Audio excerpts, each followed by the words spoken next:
Bonsoir, Carrefour des Valeurs reçoit aujourd'hui Gao Kofi, un artiste célèbre dans notre pays que vous aurez l'occasion de découvrir. Une émission culturelle sur l'artiste comédien béninois Feu Kofi Gao dans les archives de l'ORTB. Et aujourd'hui père de 4 enfants.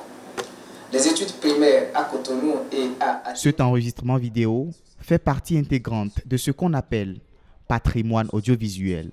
Le patrimoine audiovisuel, c'est l'ensemble des documents d'archives audiovisuels, notamment les enregistrements visuels et sonores indépendamment de leur support physique et du procédé d'enregistrement utilisé. Les documents audiovisuels concernent essentiellement l'histoire du XXe et celle du début du XXIe siècle. Le patrimoine audiovisuel s'applique donc tout autant à la figuration d'une actualité brûlante qu'au témoignage d'un passé complètement révolu. Si pour l'image et le son, l'enregistrement numérique dématérialisé et directement transférable sur ordinateur s'est généralisé depuis le début des années 2000, les supports d'enregistrement ont été matériels jusqu'à il y a une dizaine d'années.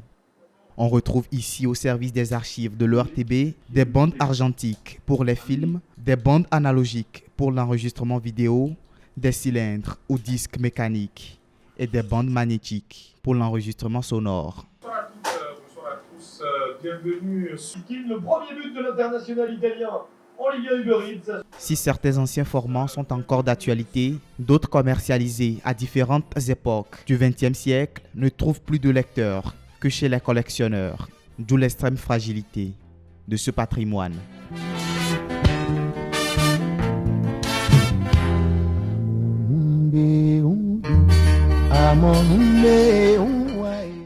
Outre l'obsolescence technologique, les supports tendent à se dégrader naturellement. Dans de nombreux cas, les propriétaires de bandes qui n'ont pas le matériel pour le protéger s'en débarrassent la plupart du temps ou les stockent dans de mauvaises conditions, ce qui a pour effet d'accélérer le processus de dégradation. Ces documents audiovisuels font partie de l'identité nationale, un patrimoine à préserver.